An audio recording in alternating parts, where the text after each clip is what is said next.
Les barbares occidentaux à la conquête de l'Ukraine. Les djihadistes américains débarquent ouvertement en Ukraine de l'Est. Ces mercenaires, sans foi ni loi, appartenant à des structures semi-officielles et proches du département d'État de Washington, ont fait régner la terreur sur la ville de Kharkov, où les habitants, rassemblés en foule, ont essayé de les empêcher de prendre le contrôle de la mairie de la ville.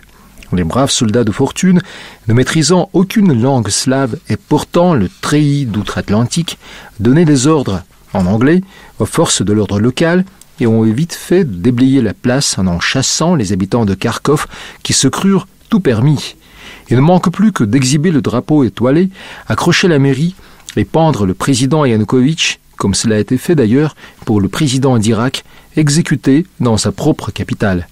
Cela n'aura rien d'étonnant en soi, car le Parlement américain a depuis longtemps inclus le président de Biélorussie, par exemple, pays limitrophe par rapport à l'Ukraine, dans la liste noire des leaders à assassiner par tous les moyens possibles.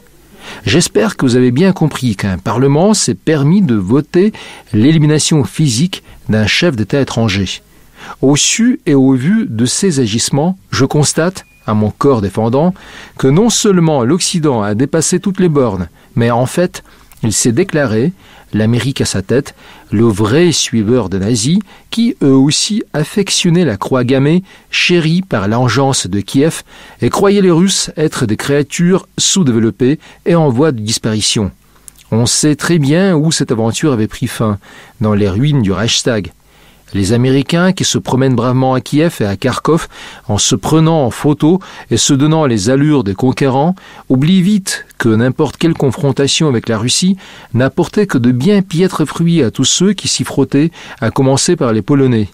À chaque fois que la Bérésina s'avérait inévitable, la Russie en ressortait encore plus forte et aguerrie.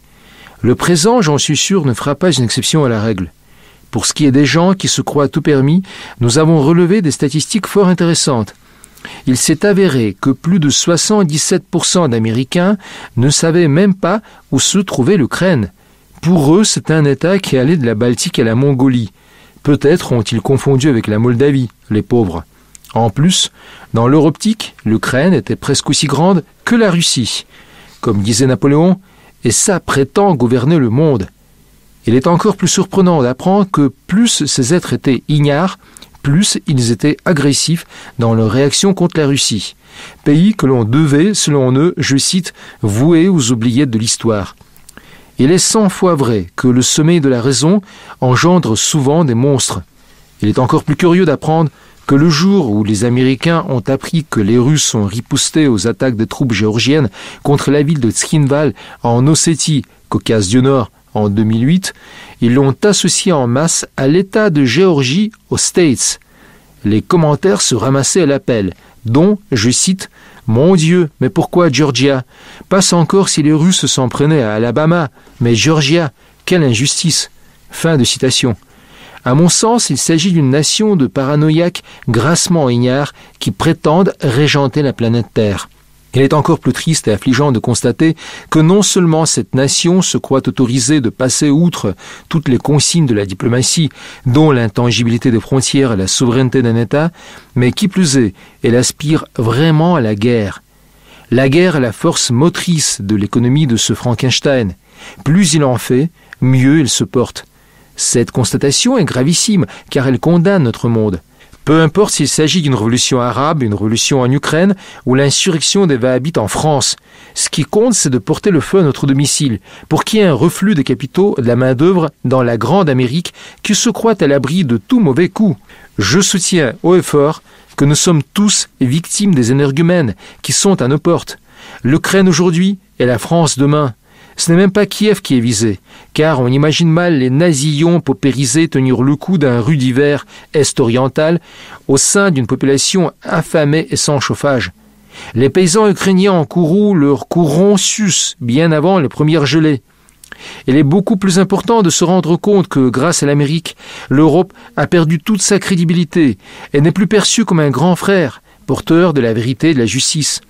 Les derniers agissements des Occidentaux ont privé les Est-Européens de leur rêve d'un monde meilleur que le leur, plus juste, plus équitable, plus authentique, plus proche de ses racines ancestrales, qui n'a pas ou très peu connu les affres de la Seconde Guerre mondiale et qui n'a jamais rompu avec ses traditions.